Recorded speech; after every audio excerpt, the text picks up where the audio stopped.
In the year 2098, Earth was quiet. Too quiet. Most deep space stations had gone silent years ago. The universe was still, cold, and mostly forgotten. Space travel had slowed down. People stopped looking at the stars. Until one signal changed everything. It was weak, broken, just a faint sound lost in the static. But it wasn't random. It repeated, again and again. Every 37 minutes. It came from an old satellite, a machine that shouldn't even be working. It had stopped sending data 50 years ago. No one had touched it since. It was drifting alone around a strange moon, one that didn't appear on most star maps. Zeta-9. In ancient records, this moon had another name, a nickname whispered by miners and early explorers. The Bone Moon. It earned that name for one reason. Its surface wasn't rock or ice. It was white, pale, hard, like bone. Some scientists said it was a rare type of frozen mineral. Others said it wasn't natural at all. No one really knew. No one wanted to find out. But when the signal started, Earth had to respond. A small exploration crew was chosen. For people. No army. No weapons.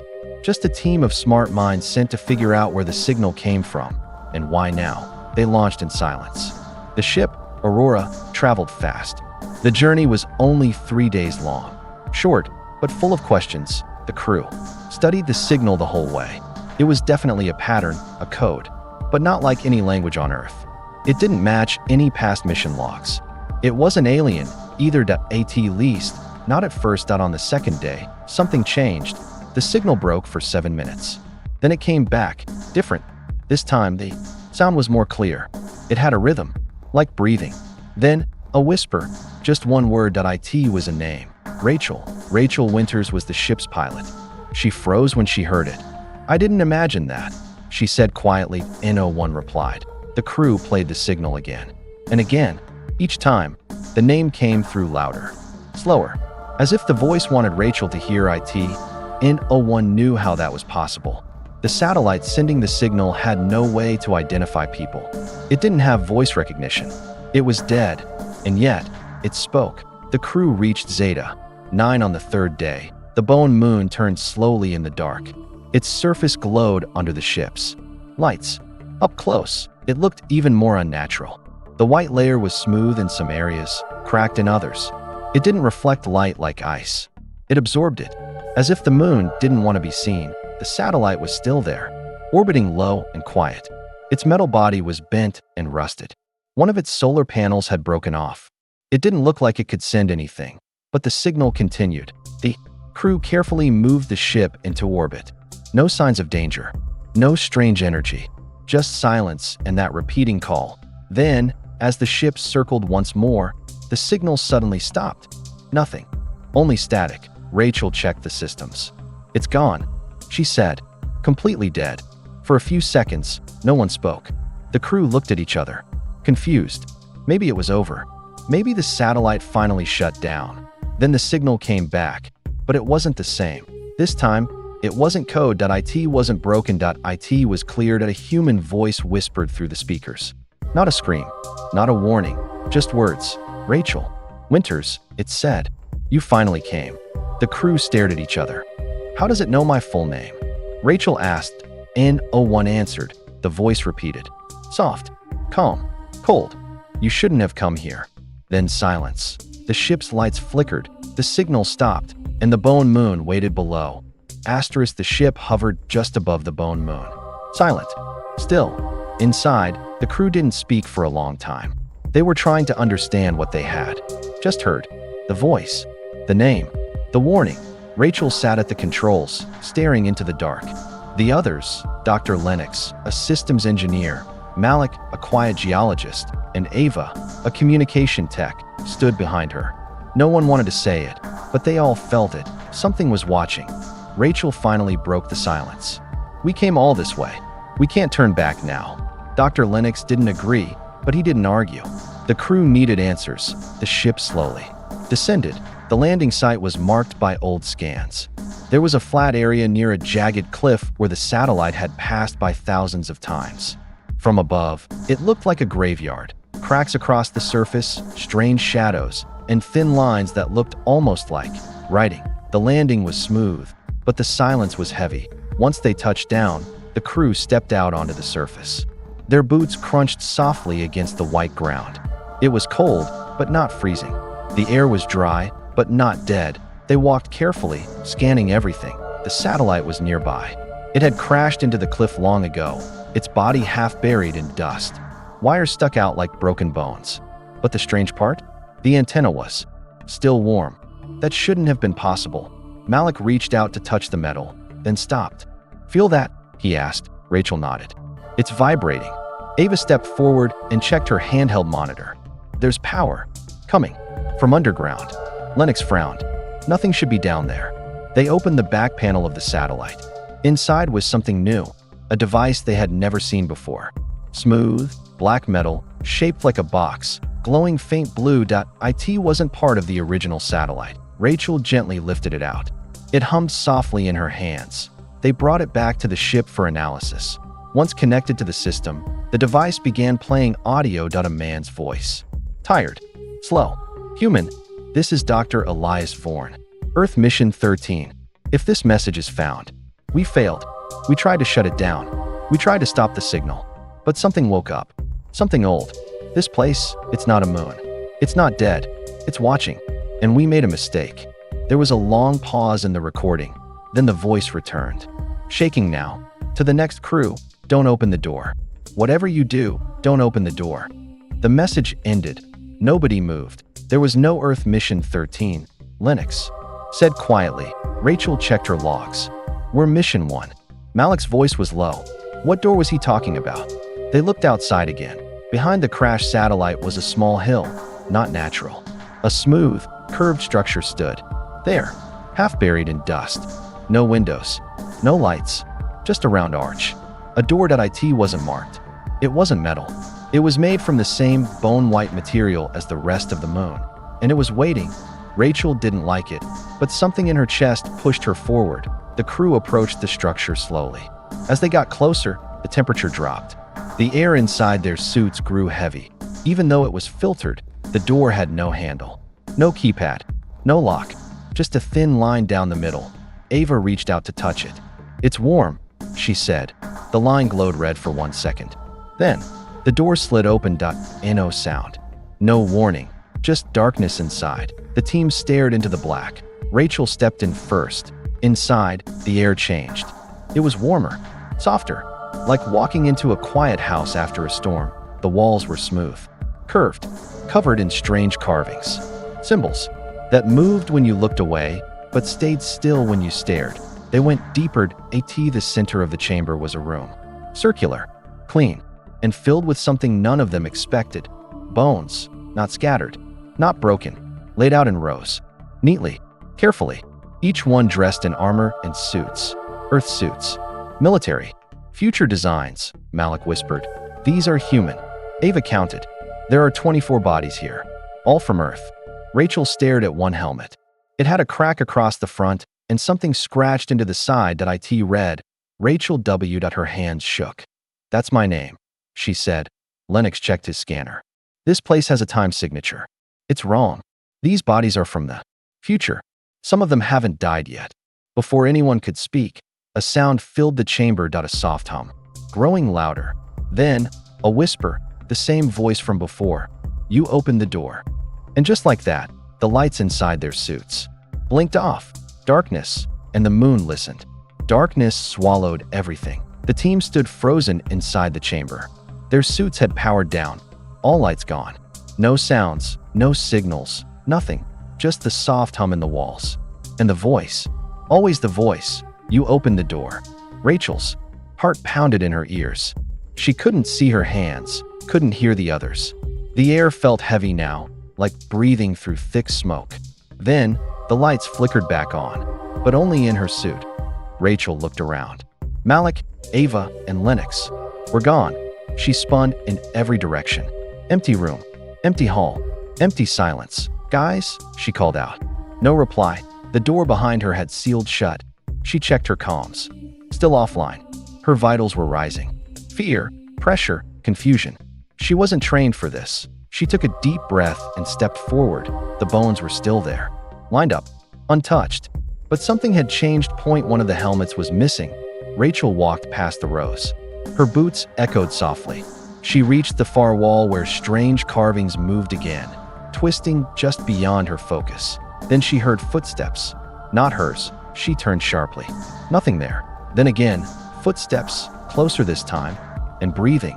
"Malik?" she asked a faint voice answered. "Rachel." It was him. She ran toward the sound, past the curved tunnel. But when she reached the next chamber, she stopped. There he was, standing still, facing the wall. "Malik," she said, relieved. She stepped closer. He didn't move. "Hey, are you okay?"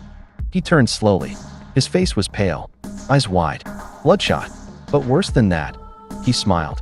"I saw it," he whispered. Rachel took a step back. "Saw what?" "The other side." He started laughing. Quiet, broken laughter. Then, without another word, he collapsed. Rachel dropped to her knees beside him. His vitals showed nothing. Alive, but unconscious. Cold sweat on his face. She called for the others again. Still no answer. Then, her comms came back. Just for a second, Ava's voice, loud and scared. "It took him. Lennox is gone. I don't know how." Then static. Rachel dragged Malik back, toward the main chamber. The black box device was still playing a soft tone. She pressed it. It stopped. The carvings on the wall pulsed. Once, then stopped. Something was changing. Meanwhile, Ava ran through the outer tunnels, breathing fast. She held a small scanner, but the signals made no sense. They twisted, glitched, reversed. She turned a corner and stopped. In front of her was a reflection, herself. But it wasn't a mirror. It was another Ava, standing just a few feet away. Same face, same suit, same terrified eyes, but the copy wasn't moving, just standing there. Still. Wrong. Ava stepped back. The copy tilted its head, then smiled. The real Ava screamed and ran. Elsewhere, Rachel dragged Malik into a side room and locked the door. He was breathing steadily now, but still unconscious. She opened a file on her wrist display and checked mission logs. Something didn't add up. Her team was listed, but with a version number. It read, Mission Zeta 9, Attempt 12. She froze. They were not the first. Rachel pulled up data from the satellite's black box. It had stored logs from past missions, ones Earth had no record of. Each one ended the same way. Lost contact. No survivors. Restart. 12 times .12 crews. Same names. Same mission. She wasn't Rachel Winters. Not the first one. She was the 12th. She checked the bones again. One of the suits had her initials. That wasn't a coincidence. That was history repeating itself. This moon wasn't just a place. It was a trap. It kept bringing them back. Every time they answered the signal, they landed. Every time they landed, they opened the door. And every time they opened the door, it learned more. Rachel stood up and grabbed her toolkit. She was done being part of someone else's loop. She tapped her comm again. "Ava, if you can hear me, don't trust what you see. This moon's copying us. It's not just alive, it remembers." No response. She looked at Malik. He was waking up. He sat up slowly, eyes wide. "I was gone," he whispered. "For how long?" "For days," he said. Rachel checked her timer. He had vanished for 3 seconds. She stared at him. "That's not possible." Malik nodded slowly. "It is here." Outside the room, something began to move. Heavy steps. Slow and steady. The hum in the walls turned into a low, steady tone, like breathing again. Rachel helped Malik stand. Then the voice returned. "Calm. Familiar. I told you," it said. "You shouldn't have opened the door." And the bone. Moon listened. Asterisk. The room shook. Rachel grabbed the wall to steady herself. Dust fell from the ceiling. Malik leaned against her, still weak. The sound outside got louder, slow, heavy steps. Not metal, not boots. Something else. Rachel checked. The door lock. It blinked red. "Whatever's out there," she said. "It knows we're in here." Malik's voice was low. It wasn't walking before. Rachel nodded. "It's changing. Learning." The door pulsed once, then went still. Rachel moved to the wall and pulled open a panel. Wires. Circuit links. Power sources. She started, rewiring them by hand. Her fingers moved fast. "What are you doing?" Malik asked. "I'm cutting this room off. No signals in. No signals out. You think that'll stop it?" "No," she said. "But maybe it'll confuse it." The power flickered. She connected the final wire. The door lights shut off. Silence. Then a single knock. Rachel froze. The knock came again. 3 times. Soft. Almost polite. Then nothing. Malik looked at her. "We need to find Ava." Rachel nodded. "Let's go." They moved out fast, through the dark tunnels. The carvings on the walls were quieter now. Less movement. As if the structure was waiting, they took a different path, one that hadn't been mapped yet. Deeper underground. Each hallway looked the same. Curved, smooth, endless. But Rachel noticed something new. Mirrors, not glass. Just reflective surfaces built into the walls. Every few meters, they passed one. And every time, their reflections looked slower, delayed to in1. Rachel's reflection blinked, but she didn't. She kept walking. They reached a large, open chamber. A high ceiling. Strange lights glowing above, soft yellow and blue. In the center was a platform. And Ava. She stood completely still. Rachel ran to her. "Ava." Ava didn't move. Then she spoke, but her lips didn't match her words. "There is no end," she said. "Only the beginning." Over and over. Rachel stepped back. That's not her. Ava, or the thing wearing her face, turned and smiled. "But you made it this far. That's better than last time." Malik grabbed Rachel's arm. "We need to go." The thing pretending to be Ava stepped off the platform. Its footsteps echoed too slowly. One beat behind the sound, IT tilted its head. "You're not ready yet." Then, its skin cracked. The smile stretched too wide. Its face split in two. Black mist poured from the mouth. Rachel and Malik turned and ran. Behind them, the creature laughed. A dry, broken sound that didn't fit the shape it wore. They didn't stop. They ran through another tunnel. Took a sharp turn. Then another. Then, finally, a voice. Rachel. The real Ava. Her voice was raw, panicked. Rachel spotted her in a narrow hallway, holding a sharp tool in her hand. Covered in dust, she ran forward. "Is it really you?" Ava nodded, tears in her eyes. "I didn't know what was real anymore." Rachel touched her arm. "We're real. For now." Malik looked behind them. "We don't have long." Ava pointed down the tunnel. "There's a room up ahead. It's different. Not like the others." They followed her. The room she found was empty. Cold metal walls. No carvings. No reflections. At the center, a chair. Simple. Clean. Waiting on the wall above it. A screen lit up. A man's face. The same man from the black box recording. Dr. Elias Vorn. He looked tired. Scared. "This is a live feed," he said. Rachel stepped closer. "What do you mean live?" Dr. Vorn looked off screen, then back. "I'm in the loop. Just like you." "What loop?" "The simulation," he said. "Zeta 9 is a machine. An ancient one. Not from Earth. It watches. Learns. Every crew that lands. It resets them. Runs the test again. Same choices. Same deaths. Until it gets what it wants." Rachel's voice shook. "And what is that?" Vorn hesitated. "You." A pause. Then the screen went black. Rachel stared at it. He was real. Alive. Somewhere inside. "This moon." Ava whispered. "Or inside the system." Malik walked around the chair. "This thing, is it a trap? Or a test?" Rachel thought hard. "Maybe both." Then, the chair turned on by itself. A voice came from above. "Final. Come. Test 12. Complete." And the floor opened. All 3 fell. They dropped into darkness. Cold wind rushed past them. Then, suddenly, light. They landed on soft ground. Rachel looked around. They were back in the ship. Everything was clean. Powered. Normal as if nothing had happened. Ava gasped. "Did we dream that?" Rachel stood slowly. "No. Look." The ship's main screen flashed a message. "Welcome, Crew 13. Mission begins in 5 minutes." Malik whispered, "It's starting again." Rachel's voice was cold. "No. Not this time." And the Bone Moon watched. The message on the screen flashed again. "Welcome, Crew 13. Mission begins in 5 minutes." Rachel stood in the center of the ship's control room. Her heart was racing. Everything around her looked exactly like it had the day they first arrived. Clean panels, blinking lights, soft humming from the engines. But she knew the truth now. They had never left. Ava looked around, confused. It reset everything. Even the ship. Malik touched the wall. "Feels real."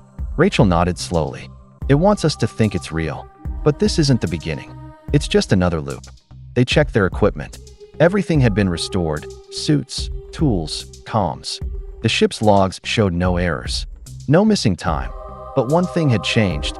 There was no signal this time. No distress call from the satellite. No strange voice. Just silence. Rachel walked to the window and stared at the bone moon below. It was still there. Waiting. Watching. She turned to the others. We can't go down again. That's what it wants. Ava frowned. But what if we're still inside it? What if this is part of the test? Rachel paused. Then we need to break it. Malik sat down at the navigation console. We still have engine control. We could try to leave orbit. Rachel hesitated. Last time we tried to break pattern, it punished us. He looked up. We break it anyway. Rachel nodded. Try it. Malik ran the sequence. The ship hummed louder. The engines powered up. They began to rise. But then, the ship stopped in a warning. The engines shut off mid-launch. Then all the screens went black. Red letters appeared across the main screen. Failure. Do not alter test parameters. Rachel whispered, it won't let us leave. Suddenly, a soft tone played through the speakers. The same voice from the black box. Dr. Vorn, he sounded closer this time. Clearer. If you're seeing this, you tried to escape. That's good. That means you're resisting. But it won't be enough. They listened carefully. The system is deeper than you think. It copies not just your actions, but your thoughts. Every decision becomes part of its design. And soon, it won't need the test anymore. The recording stopped. Rachel stared at the blank screen. He's still alive. Somewhere. Ava looked at her. How do you know? Rachel opened a compartment in the wall. Inside was a panel she remembered hiding tools in. During the last loop, they were still there, unmoved, undisturbed. It didn't reset everything, she said. It's getting tired. Or lazy. Or maybe it wants us to notice. Malik stepped back. What if we're not the subjects anymore? What if it's watching us as entertainment now? Rachel shook her head. Then we stopped playing. She reached under the console and pulled out a data chip. I recorded our last descent manually, she said. Before we entered the door. It wasn't part of the system. Ava's eyes widened. You saved a copy of reality? Rachel nodded. Maybe we can use it. Upload it back into the system. Show it something it can't predict. They inserted the chip. The ship's lights flickered. Outside, the moon pulsed once, then twice. The ship began to shake, but not violently. More like breathing. A long inhale. A pause. Then, from the speakers, a new voice spoke. Different. Not human. You remember. The lights dimmed. Shadows stretched across the floor. Not from anything physical. Just darkness where there should have been light. You are not the first, but you may be the last. The walls rippled like water. Rachel didn't move. We're not afraid of you, she said calmly. No, the voice said, but you should be. A panel opened behind them. A long hallway extended downward, glowing faint red. Ava turned. It wants us to go. Rachel nodded. Then we go. Together. They stepped inside. The tunnel was narrow and warm. The air felt heavy again, like inside the chamber below the moon. But this wasn't the moon. This was inside the system. 18 they found a room, circular, white, perfect. I in the center, a second ship, identical to theirs. But it was open, split in half, wires hanging, empty seats. It looked abandoned. On the wall was a map, a galaxy, highlighted with dozens of stars, all marked. Observation complete. One was moving in red. Test in progress. Zeta, 9. Rachel stared at it. There are more of these? Malik whispered. We're not the only ones. Rachel stepped forward and touched the red. A voice responded in manual override accessed. Proceed with final decision. A panel opened. 2 switches. Inside, point 1 red. Continue. The other. End. They all looked at each other. Ava whispered. What happens if we end it? Malik said. What happens if we don't? Rachel reached forward. Her hand hovered over the end switch. She paused, then flipped it. The room went black. The ship vanished. The stars disappeared. And for the first time since they had the whole room was silent. Asterisk silence. Complete silence. Rachel opened her eyes. She wasn't in the ship anymore. No lights. No controls. Just white space all around her. Endless. Calm. And cold. She looked down. No suit. No gravity. Just floating. Then she saw them. Ava and Malik were there too.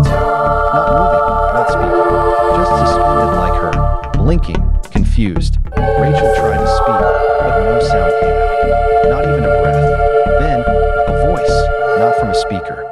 Not even through her ears. It was inside her mind. You chose to end it. She tried to answer. Nothing came. You passed the test, but you don't know what it was. Suddenly, the white space around them flickered. Then, shapes appeared. Moments. Memories. Like screens floating in the air, all around them. Rachel saw herself. Every version of herself. 12 missions, 12 crews, 12 failures. She watched them all die, one by one. Crushed, taken, erased. Some screamed. Some gave up. Some begged. The images kept showing more. Endless copies of Ava, Malik, and even Dr. Vorn. Each one lost to the same signal, the same moon. Then, it showed something else. Earth, but not as they remembered it. Cities burning. Skies dark. Silence. Rachel's eyes widened. The voice returned. This is not the future. This is what happens if the test fails. The images disappeared. Now only one remained. A single shape floating in the center of the space. The satellite. But it looked different here. Cleaner, older. Not broken. Not dead. The voice spoke again. You were never meant to reach the moon. Rachel finally found her voice, even if it felt like thought. Then why did you call us? To see if you could survive what comes after. Malik turned toward the satellite. Are you alive? I am not one. I am many. I am memory. Ava asked, whose memory? Yours. The satellite began to shift, growing larger, more human, more real. Then it split open. Inside was a chair. Empty. Rachel floated forward. What is this? A choice. The chair waited. The voice explained. If you sit, the test ends for all. No more loops. No more copies. But only you will remain. Rachel froze. And the others? They wake up on Earth. Whole. Alive. But without you. Ava reached out. No, you're not doing this. Malik shook his head. There has to be another way. Rachel looked at them. Her friends. Her crew. Her only family now. And then, Saturday, the moment she touched the chair, everything exploded. Into light. Ava and Malik vanished in a blink. Like smoke pulled into the stars. Rachel felt pain. Cold. Then calm. Then, darkness. Back on Earth. Ava opened her eyes in a medical bed. Bright lights. Clean air. People in white coats. She sat up fast. Where is she? Where's Rachel? The doctor looked confused. Rachel who? She scanned her mind. The memories were slipping. Like a dream, she grabbed Malik's hand. He had just woken up too. I remember, he said softly, but it was already fading. In space, far beyond Earth's sky. Something floated near the edge of a dead galaxy, the Bone Moon. Except it was no longer a moon. It had turned into a monument, silent, cold. Inside, one chair remained. And Rachel sat quietly, eyes closed, keeping the door shut. And far away, the signal finally stopped. Rachel sat in silence. No more voices. No more signals. No more tests. Only the chair beneath her and the endless stars beyond the Bone Moon's shell. Her body didn't feel tired. It didn't feel anything at all. She wasn't hungry. She didn't need to breathe. Time no longer moved the same way here, but her thoughts were still her own. She remembered Ava's eyes as she vanished. Malik's voice fading like mist. The way the system had shown them pain, not to break them, but to measure them. She had passed, or maybe she had simply chosen. The Bone Moon, now empty and still, orbited quietly in the dark. Around it, the galaxy spun on. Stars flared. Worlds turned. None of them knew what she had done, and that was the point. Down on Earth, Ava stood at the edge of a lake. The sky was bright. The air smelled like summer. She looked up at the stars and felt something strange. Like an echo just beyond reach, she didn't remember everything. Just flashes. A corridor, a red light, a chair, and Rachel's voice saying goodbye. Malik lived in the city now. He taught kids how to repair old satellites. When they asked him why he always paused before saying goodbye, he just smiled. Some nights, he heard a hum in the air. Faint, mechanical, but warm. He never told anyone. Somewhere far away, a new satellite drifted into an old orbit, silent, waiting, but no signal came. No test began, because Rachel was still there, inside the machine. inside the memory. Watching, protecting. She didn't know how long she could hold it. A year? A century? Maybe forever. But it didn't matter. She had made her choice. She spoke aloud, for no one to hear. If anyone's out there, stay away. It's over now. Let it stay over. And the bone moon pulsed. Once. Then, it went dark. Back on Earth, Ava sat by her window one night. She looked up again. The moon was full, but just for a second, she thought she saw another shape behind it. Faint. Watching, she smiled. Not sad. Not afraid. Just grateful. Somewhere out there, Rachel was still keeping the door closed, and the universe was quiet again. For now.